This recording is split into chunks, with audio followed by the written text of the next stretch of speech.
नमस्कार बच्चों। ये video must to do part का वीडियो है। ये इसमें ज्यामिति पार्ट है। इसमें बच्चों से सिर्फ और सिर्फ जो चार प्रमेय है उसको ध्यान देने के लिए क्या कहा जा रहा है। यदि इसको ध्यान दे बच्चे तो 3 से 4 नंबर आसानी से प्राप्त कर सकते हैं। ये उन बच्चों के लिए बहुत बहुत इम्पोर्टेंट है जो इस साल कक्षा 10 में बैठ रहे हैं और अपने आप को कॉन्फिडेंट नहीं है जो कि मैं पास कर पाऊंगा। बाउंड्री लाइन पे जो बच्चा है थोड़ा सा मेहनत करे तो बाउंड्री के पार जा सकते हैं। तो उन बच्चों के लिए ये बहुत महत्वपूर्ण और अक्सर देखा गया है कि थ्योरम बच्चे रटते हैं, याद करते हैं, फिर भी उनको अच्छी तरह याद नहीं होता है।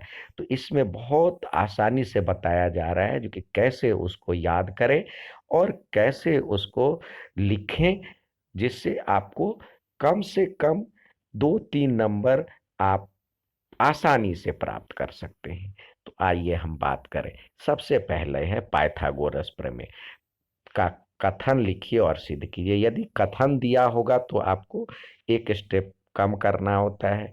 कथन पहले से लिखा होता है, नहीं तो कथन के साथ लिखना होता है। तो आप बुक से याद करते हैं तो बुक में ज्यादा बड़ा दिया गया है, तो इसको छोटा करके बताया गया है। समकोण त्रिभुज में कर्ण का वर्ग आप जानते ही हैं, जो शेष दो भुजाओं के वर्गों के योग के बराबर होता है। ये ध्यान रखना है। इसके बाद जो आप बनाए वीडियो में आपको बता रहे हैं, जो कि आप जब त्रिभुज बनाए या ये थ्योरम बनाए तो 4 स्टेप का ध्यान रखें। एक तो कथन यदि दिया होगा तो ठीक है, नहीं दिया है तो आपको लिखना है। इसके बाद दिया है, सिद्ध करना है, रचना और उपपत्ति और साथ में फिगर। तो दिया है, इसके हिसाब फिगर बना। यहाँ पे देखिए बच्चे क्या करते हैं, यहाँ पे जो गलती करते हैं बच्चे उसका भी मैं आपसे जिक्र करना चाहूंगा। ये जो बच्चे समकोण त्रिभुज ऐसे बना ले। बच्चे क्या करते हैं, समकोण त्रिभुज बनाने के चक्कर में ऐसे बना लेते हैं जो कि लगता ही नहीं है, जो कि यहाँ पे 90 डिग्री का है, यहाँ पे 90 डिग्री बनता ही नहीं है। तो ऐसे बना लेते, फिर उनको दिक्कत होती है, मार्क देने में भी हमें दिक्कत होती है। तो इस तरह का फिगर बना ले। इस पे ये वाला फिगर आप ज्यादा कंफ्यूज हो जाते हैं, तो इस पे इसको नजरअंदाज करते इस तरह का फिगर बना ले। अब इस पे ही चर्चा करते हैं। अब ये जो हमारे पास त्रिभुज है, तो त्रिभुज मान लेते हैं ए बी सी। बी पे कौन समकोण है, त्रिभुज ए बी सी में बी बराबर 90 डिग्री। तो या बी, तो ए बी पे 90 डिग्री है। ये ये दिया हुआ है, सिद्ध करना है। सिद्ध करना है, इसका कर्ण हो जाएगा ए सी स्क्वायर बराबर में A B square plus B C square. ये सिद्ध करना है, ये भी आपको आ गया। अब इसके बाद ये तो दिया हुआ है, उसको अपनी तरफ से मॉडिफाई करके उसमें कुछ बदलाव करके आप थ्योरम प्रूफ कर रहे हैं। तो इसके लिए एक इस पे 90 डिग्री का हम रेखा खींचते हैं। हमने यहाँ से एक 90 डिग्री का लंब डाला, तो यही लिखते हैं हम। ये 90 डिग्री का हो गया। अब यहाँ पे हम 90 डिग्री कर दे, तो ये आप लिखते हैं बी डी। बी डी लंब है ए सी पर, ये लिख दिए, हो गया। अब देखिए क्या होता है जब नंबर के लिए हमारे पास मार्किंग स्कीम होता है, तो इसमें ये स्टेप लिखा है तो आधा नंबर, ये स्टेप लिखा है तो आधा नंबर, ये स्टेप लिखा है तो आधा नंबर। स्टेप के नंबर होते हैं, यानी आप इतना तक तो आप सारे बच्चे कर सकते हैं। तो इतना तक में ही आपको 1.5 से 2 नंबर मिल जाता है। उसके बाद इधर 1 से 1.5 नंबर आता है, तो उसको भी हम इसमें छोटा कर दिया गया। बुक से देखेंगे तो छोटा कर दिया गया। अब देखिए त्रिभुज ए बी डी और एक ये समकोण त्रिभुज और एक बड़े वाले त्रिभुज की चर्चा करें। ए बी डी और ए सी, ए बी डी और ए बी सी में, तो यहाँ पे सम देखिए। अब सिमेट्री जो है कैसे है, समरूपता कैसे है, तो देखिए ये 90 डिग्री का है यहाँ भी, और यहाँ भी 90 डिग्री का है। और एक भुजा कॉमन है, कॉमन की तो बात ही नहीं की गई है। और एक कोण कॉमन है, एक दो कोण कॉमन है, तो ए समरूपता हो जाता है। इसमें देखिए एक ये त्रिभुज था और एक बड़े वाला त्रिभुज था, बड़े वाला त्रिभुज। तो इस दोनों में ये कोण कॉमन है और ये एक एक 90 डिग्री का है। तो ए समरूपता से हो गया। और उसी ऑर्डर में लिखे, देखिए यहाँ पे आप देखेंगे ए बी, ए डी, ए तो ए कोण कॉमन है दोनों में, तो दोनों में आ गया ए। यहाँ पे डी पे समकोण है तो यहाँ पे बी पे समकोण है, तो यहाँ पे बी लिख दिया। और तीसरी भुज उसी प्रकार लिखे। अब चाहे तो ये स्टेप लिखे, नहीं तो मैं तो सीधे कहूंगा जो कि आप सीधे लिख दीजिए ए बी स्क्वायर बराबर में, ये समरूपता हमने सिद्ध कर दिया। ये वाला स्टेप ना भी लिखें तो चलेगा, सीधे लिख दे ए डी या ए बी स्क्वायर बराबर में जो पूरे का पार्ट है, एक तो पूरा है यानी ये पार्ट और इसका ये पार्ट, तो ए सी इंटू ए डी इसमें लिख दे। ए सी इंटू ए डी बराबर में ए बी स्क्वायर, ये समीकरण एक। इसी तरह समीकरण दूसरा त्रिभुज लेते, एक दूसरी बार में त्रिभुज जो है बड़े वाला त्रिभुज और एक ये वाला त्रिभुज। तो इसमें देखिए ए बी सी लिखेंगे, तो इसमें जो कॉमन है तो वहाँ पे उसी पोजीशन में रखे। यहाँ पे हम देखिए यहाँ पे बी डी सी लिखा है, तो बी डी सी लिखा है और किसका समरूप है, तो उसी ऑर्डर में यहाँ पे त्रिभुज छूट गया है। तो देखिए सी, सी का पोजीशन अपने स्थान पे ही है, और डी पे समकोण है तो डी यहाँ बी पे समकोण है, और ए के बदले यहाँ बी के बदले ए लिख दीजिए। और फिर ये वाला पोर्शन सीधे लिख दीजिए बी सी स्क्वायर बराबर में डी सी इंटू ए सी। अब इस दोनों को प्लस कर दीजिए तो ये हो गया 8। इस इधर देखेंगे A D into A C plus D C into A C equal to ये। तो इसमें ए सी कॉमन ले लेंगे और ये प्लस करेंगे तो ये भी ए सी हो जाता है।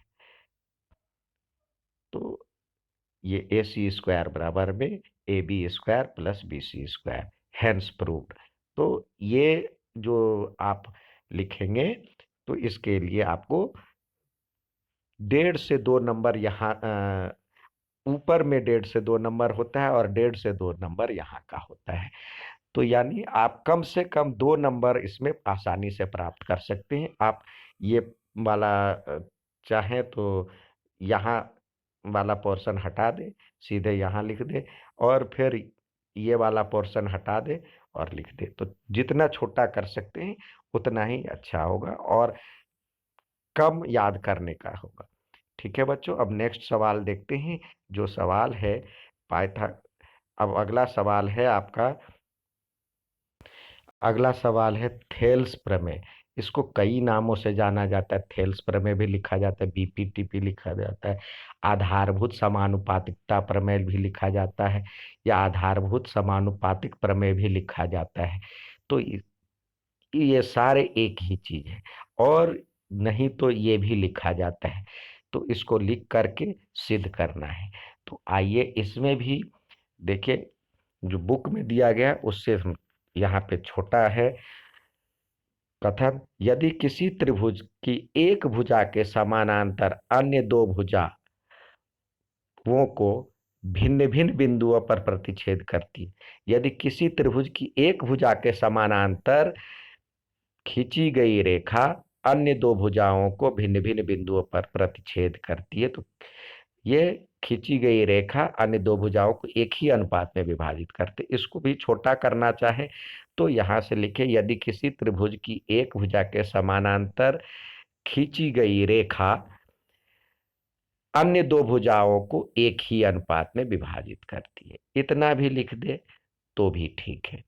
यदि किसी त्रिभुज की एक भुजा के समानांतर खींची गई रेखा अन्य दो भुजाओं को एक ही अनुपात में विभाजित करती है। फिर मैंने बताया जो कि आप 4 स्टेप लिखेंगे, दिया है, सिद्ध करना है, रचना और उपपत्ति। तो इसमें क्या कह रहा है, जो दिया है त्रिभुज एक, उसी हिसाब से बना ले। देखिए इसमें जो बनाया हुआ है उसकी चर्चा करते हैं, लेकिन हम जैसा इसमें दिया है सवाल में उसी के अनुरूप हम बनाने का प्रयास करते हैं। तो क्या कह रहा है, एक त्रिभुज है, ए बी सी एक त्रिभुज है, और एक भुजा के समानांतर ये ए बी और सी, स्टेप बाय स्टेप समझेंगे। ए बी सी एक त्रिभुज है। अब कह रहा है कि किसी एक भुजा के समानांतर खींची गई रेखा, इसके समानांतर जब हम खींचेंगे रेखा तो ये हो गया। तो इसको मान लेते हैं डी, और ये डीई समानांतर है बीसी के। ठीक है, ये पहले में दिया हुआ है। अब सिद्ध करना है कि सिद्ध क्या करना है, एक ही अनुपात में विभाजित करता है, यानी ये वटे ये, ए डी अपॉन में D B, A D upon में डी बी बराबर में ए ई अपॉन में ई सी, सिद्ध करना है। अब अपने हिसाब से हम इसमें कुछ मॉडिफाई करते हैं जिसको रचना कहते हैं।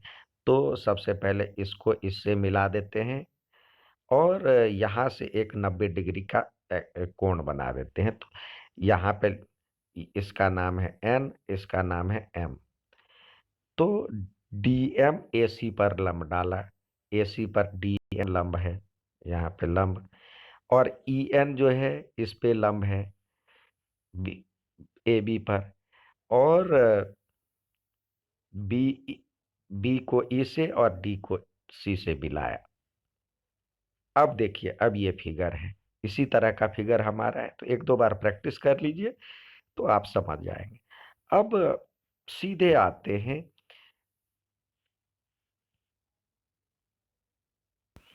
अब सीधे आते हैं उपपत्ति पे।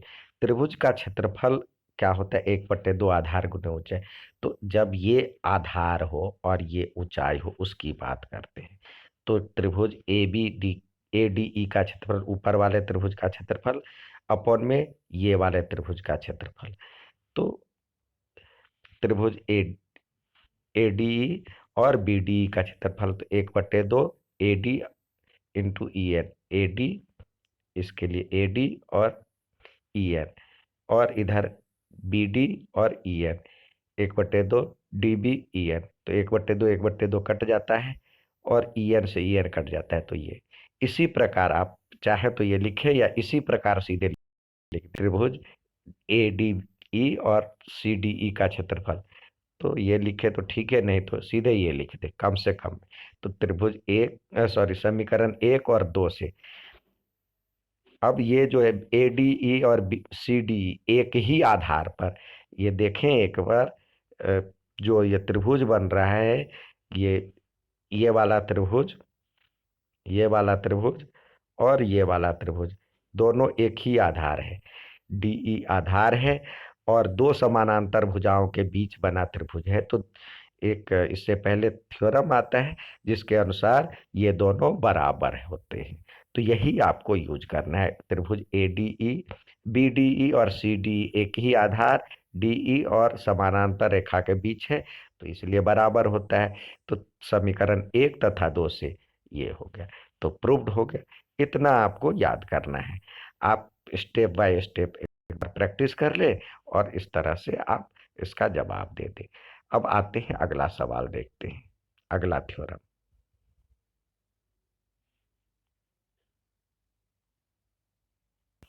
अब ये प्रमेय है चैप्टर नंबर 10 से। ये भी तीन तीन अंक से का आता है। तो कहता है, सिद्ध कीजिए कि बाह्य बिंदु से वृत्त पर खींची गई स्पर्श रेखा की लंबाई बराबर होती है। सिद्ध कीजिए कि बाहर के बिंदु से, वृत्त के बाहर से किसी बिंदु से खींची गई रेखा की लंबाई, स्पर्श रेखा की लंबाई बराबर होती है। तो आपको बताया जो कि आप 4 स्टेप ध्यान रखें, दिया है, सिद्ध करना है, रचना और उत्पत्ति। अब ये एक वृत्त है और ये पी है, तो माना कि ओ केंद्र वाला वृत्त है और बाहरी बिंदु पी है। ठीक है, तो माना कि ओ वृत्त का केंद्र है और पी एक बाहरी बिंदु है, और दो स्पर्श रेखा पी से इसको और इसको पी क्यू और पी आर मिलाया, जो दो स्पर्श रेखाएं हैं, सिद्ध करना है कि पी क्यू बराबर में पी आर। ठीक है। अब उसके बाद हम कुछ एक्स्ट्रा उसके हिसाब से रचना करते हैं। तो इसको इससे मिलाया, ये डाला और ये डाला, ओ पी, ओ क्यू और ओ आर को मिलाया। अब उपपत्ति, अब ये त्रिभुज बन गया, एक ये त्रिभुज और एक ये त्रिभुज, दोनों हिस्सों पे आरएचएस की बात करते हैं।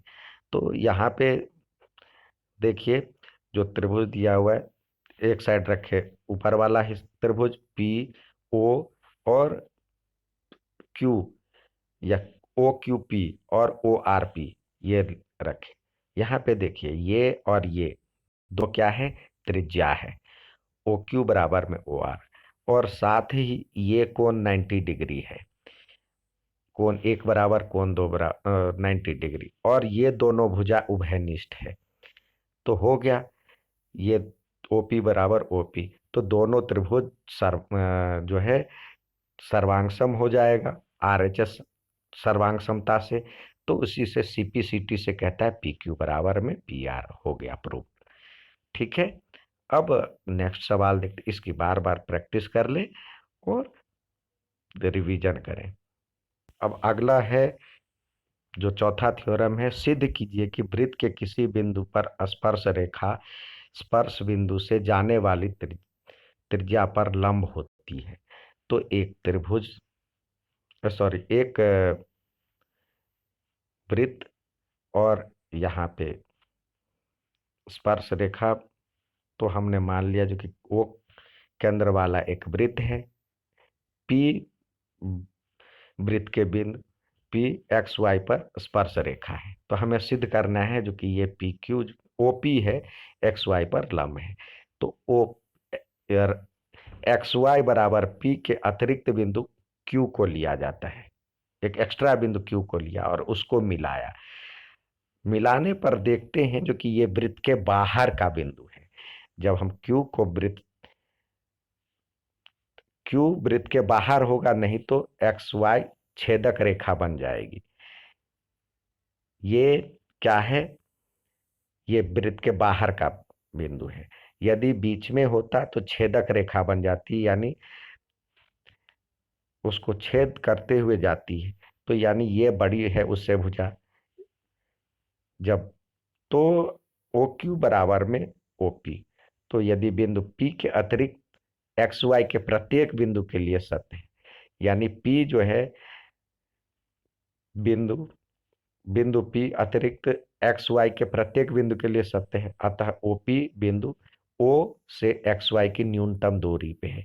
यानी ये जो है, ये हमें दिखाना है जो कि ये सबसे स्मॉलेस्ट दूरी पे, कम से कम दूरी पे है, सबसे कम दूरी पे है। तो इस तरह से इसकी प्रैक्टिस करें। अच्छा लगे तो लाइक और सब्सक्राइब जरूर करें। धन्यवाद।